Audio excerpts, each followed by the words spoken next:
What's going on YouTube? Iamsickflowz are back with another reaction video. This video we're checking out, it is going to be the Eminem and Sway, the Kamikaze interview part 2. I definitely am excited to check this out, man. I know I'm about a day late, but I definitely wanted to check it out here with you guys and see exactly what's going on. So without further ado, let's get right into the interview, boy.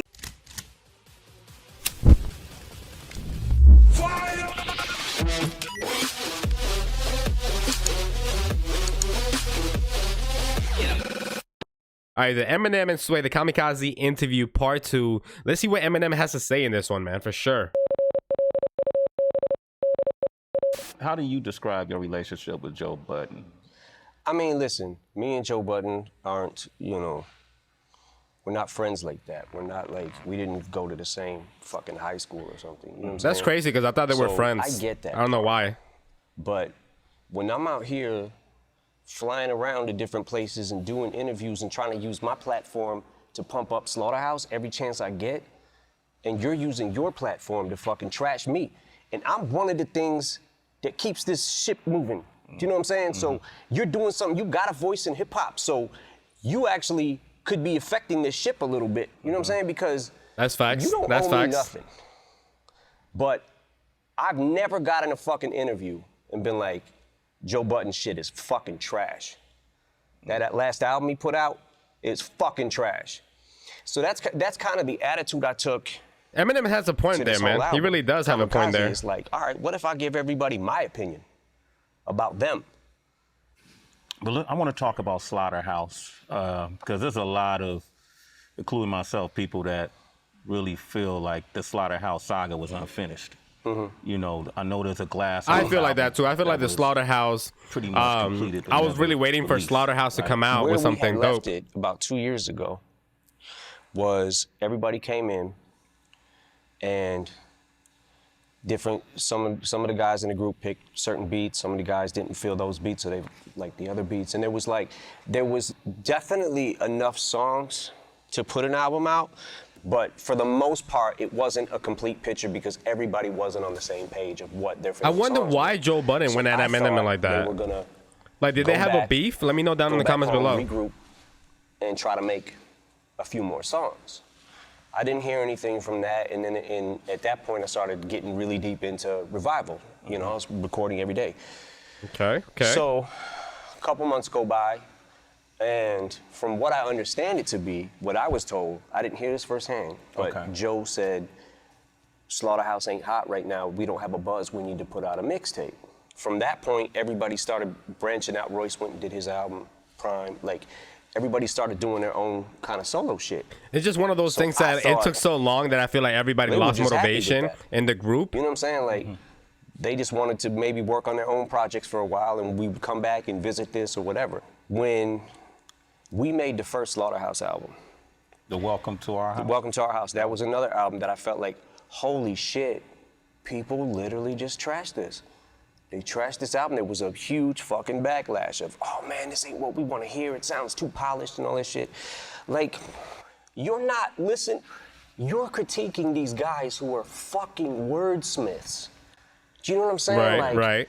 So there's a certain type of person that, oh man, I only like the beats. There's a certain type of person that will lean towards lyrics more. There's a certain type of person that will lean towards a voice more. They like better. You know what I'm saying? Like, so what I'm getting from this is maybe Joe Budden was salty. Like, holy shit, because to me the beats were crazy on that album. And only thing I did was added my little touch of like sprinkling music in these tracks and mixing them to try to bring out, the production a little bit. Which I don't even know if I did any actual beats on there on the first album, but all I heard was the backlash that it was too polished. Yeah. So we said, okay, let's do another album, and then you guys do what you want to do with it. Which is we left the ball in their court kind of thing.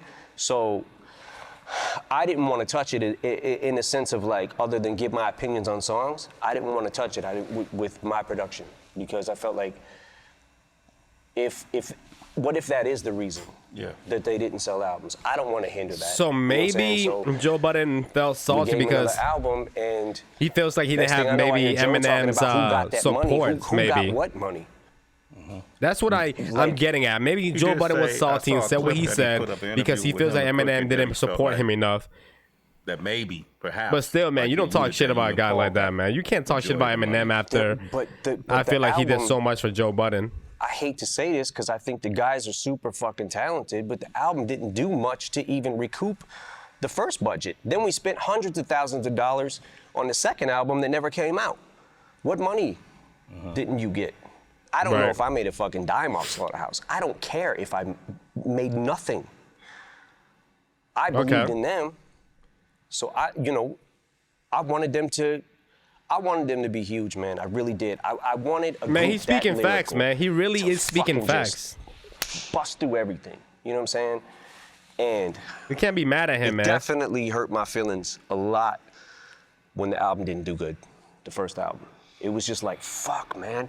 Like when we got CeeLo on the hook of the I feel My like, Life song, I was like, yo. I feel like when you have an artist like Eminem, right, that is so big and everything, and he believes in the group so much and is putting his own money into it and everything and not seeing any return, but he believes in you so much that he's investing his own money and everything.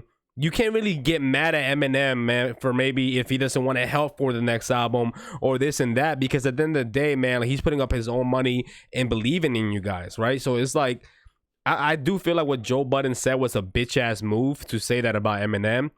Whether it be true or not, what he said, coming from Joe Budden, is fucked up, man. That's just my opinion on it. Let me know your opinion down in the comments below. Oh, this might be out of here. What was the meaning behind the line when you said the last hit? I'm paraphrasing. The last hit you got was with your ex chick. That was what that was. What's that? That was a tap. Just a tap? It was a tap, but it was also saying that his alleged domestic abuse things or whatever, which I'm not going to get into, but I feel like the reason I had to do that is because, like I said, there's a fine line between saying, you know what, this guy's really been cool to me. Right. He's helped me out and tried to help out on many occasions. So I'm not gonna go in on Untouchable like that. I'm gonna say it ain't for me. I'm not crazy about it. Whatever. Right, but exactly, man. To be the worst song you've ever heard in your life. See, man, he's speaking facts right there, man. See, like, the fact that Eminem tried to help Joe Budden so much, the fact that he did help him so much, right? Whether you like the song or not, when you have a platform the way Joe Budden has a platform, you can literally, just like Eminem say, the song wasn't for me. You know, I've heard better from Eminem. He could have criticized it that way, but the fact that he's saying that Joe Budden said the worst song he ever heard, like, man, like, at that point, you're letting your audience know that the song is shit, and maybe your audience might not check out the song. So now you're hurting the guy that has been trying to help you out for so long, man. Have you listened to your own shit? Did you Facts. not listen back? Because if that's the worst fucking song you've ever heard in your life. Facts. I don't know. Yeah, it's interesting. So we'll never see that Glass House album, probably, as far as you know. I don't know. I don't have the answer to that. I want to just make it clear, though, that aside from the Joe shit, I think that Slaughterhouse is one of the best rap groups ever to ever happen. Yeah, they're very lyrical, man. I'll give that up to Slaughterhouse. They're very, very lyrical. I wish their first album would have connected. Yeah.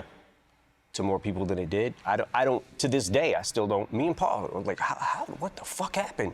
You know what I'm saying? Like, but look, man, everybody's not gonna like everything you put out all the time. So. That was a dream team of MCs, though, and I think a lot to I feel like when it comes to the Slaughterhouse, I don't feel like rap groups can blow up anymore. You know what I mean? Like, and it sucks. Honestly, what people may not realize is no matter how talented they are, hip hop from R&B, rock and roll, and other genres was our ability to bend words to create patterns that made it unique to our genre specifically, which it seems like it's something that doesn't get any credibility people don't put not everybody put a whole lot into that. Now they don't give a lot of credence to that, you know, which is probably Slaughterhouse could have been a victim of that, that kind of ideology. You also in this album, you went in on MGK. You guys had a discrepancy. Here comes the MGK, he mentioned man. it in his response song, Rap Devil. You know, that let's call Sway and ask him why I can't get on Shade 4-5. That was in response, so I seen him on the street once, and I didn't know he couldn't come up to Shade at that time, 4-5. And I said, man, come on up, man. And then I had to see him again and say, hey, man, I don't know what the shit is. Yeah. But until that gets cleared up. Oh, damn. So he really couldn't go on Shade 4-5. What's the shit with that? What happened? Well, oh, shit. Here we go. The moment we've been waiting for. Record, the thing that was going on that he was saying about my daughter, I didn't even know about that until like literally like a year and a half later. Okay. I wasn't, it never hit my radar. And then one day, you know, you go down the fucking wormhole of YouTube and whatever, right? So I see Machine Gun Kelly talks about Eminem's daughter, whatever, right? So what the fuck? Click on it. Like, yo, why is he? Then he starts doing a press run, basically. Oh, shit. About Haley. I'm like, what the fuck? Does anybody have the link to that, man? Yo, I have yet to see that, man. I have to look it up. Yeah. If you have it, let me know in the comments. Right? Where can I find it? So or the title of it. That's not why I dissed him. The reason I dissed him is actually a lot more petty than that. Okay. The reason that I dissed him is because he got on. First he said, first when he said, I'm the greatest rapper alive since my favorite rapper banned me from Shade 45 or whatever he said, right? Like I'm trying to hinder his career. So I don't give a fuck about your career. You think I actually fucking think about you? You know how many fucking rappers that are better than you? Damn, You're try not him. even in the fucking conversation. I don't care if you fucking blow or if you don't blow. It doesn't matter to me.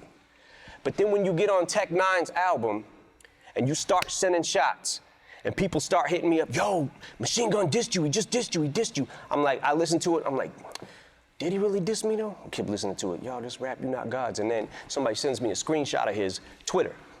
Oh, shit. And it says, had some shit to get off my chest. You just rap, you not God. Oh, damn. Some shit like that. And I was like, a reference to the Rap Gods song. Yeah. So I'm like, on the song he said, y'all just rap, you not gods. And on Twitter he said, you just rap, you not God. Definitely a shot at Eminem for sure. Had some shit to get off my chest. Definitely a shot. And I'm seeing, and by the way, this was on the heels of the freestyle he had just did about Shade 45. It's like, shut the fuck up. Shut the fuck up. Ooh. Ooh. Now I'm in this fucking weird thing because I'm like, I gotta answer this motherfucker.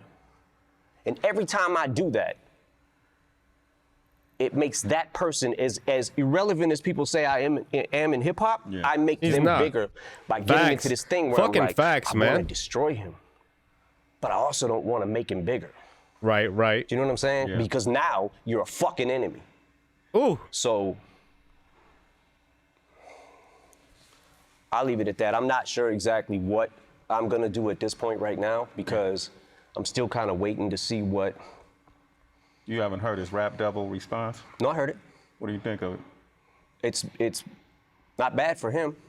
Oh shit! He said it's not bad for him. Did y'all really call Interscope to try to shelve his? Listen, I'm gonna be honest, man. Eminem is one of the fucking most humble dude. I feel like sometimes he's a fucking genius. He's a rap god and a goat, and I love that response. Right? I feel like any other rapper would have been like, "It's trash. The shit was trash." When it wasn't trash, I really like Rap Devil, but the fact that he said, you know, it was good for him. Like, I like that because it's kind of like he wasn't trash talking a song, but he was throwing little shots here and there. And then he said he had a couple good lines in there. You know, I like that, man. I like that. He still said he didn't trash the song completely. Obviously, he's not going to say it was amazing because it's a diss song towards him. But I definitely like that response from Eminem 100%, man. Fuck no. I had never made a fucking call, made a call to Diddy, really? Yeah. I got Diddy's number, just hit him up. Yo, Diddy, what up? Never happened. It didn't feel like a diss to me. It just felt like pitiful. I'm like, ah, fuck. Now I'm feeling bad for something I didn't even have to do with. So that's how that happened. So he made a reply to my reply. So regardless of what the fuck he wants to say, oh, it's from 6 years ago. Motherfucker, shut the fuck up. Shut the fuck up. Damn, bro. Yo, slap that like button if you want to see I'm telling Eminem you and the reason I MGK missed you fight. now. If you want to see throwing telling you. hands, slap that like button, boy. And I'm gonna sit back and I'm gonna wait for a second just to see, because if people start firing off and I try to answer every fucking body that I dissed on Kamikaze or had words about, Right. we'll be going the next 5 fucking years Facts, making facts. diss song after diss song. You know what That's I'm saying? facts. So, Yeah. like, You're gonna get hit though. Oh, part 3 is Dre's coming up. all over this project. Dre's input was all over it. There's a couple songs that he kind of deaded them just because he didn't have a good reaction to them, and he also felt like one of them was going a little far. Damn. A song. Hey, man. What does Damn. that mean? Like, how far did it go? It definitely went. We need to hear this far. song. Hey. Is that it for that? Oh my goodness, guys. Well, that was the Kamikaze interview part 2. Definitely excited for part 3. Somebody told me that in part 2 he says he's not gonna diss MGK. I didn't hear that. What I heard is Eminem saying, I gotta see what I'm gonna do, because he doesn't know whether he wants to diss him or not, because he doesn't want to, like, even though he can destroy him lyrically, Eminem responding to him is just gonna give more clout to MGK, and he doesn't want to do that, right? Because MGK is now his enemy. But definitely I am loving this interview series, man. I cannot wait for part 3. Definitely tune into the channel, because I will be doing the part 3 live here on YouTube. Slap that like button. Let me know what you guys thought about the interview and this whole MGK Eminem beef down in the comments below. Don't forget to follow me on all my social medias. The link to the original will be down in the description, and I'll see you guys next time with another one. Bah!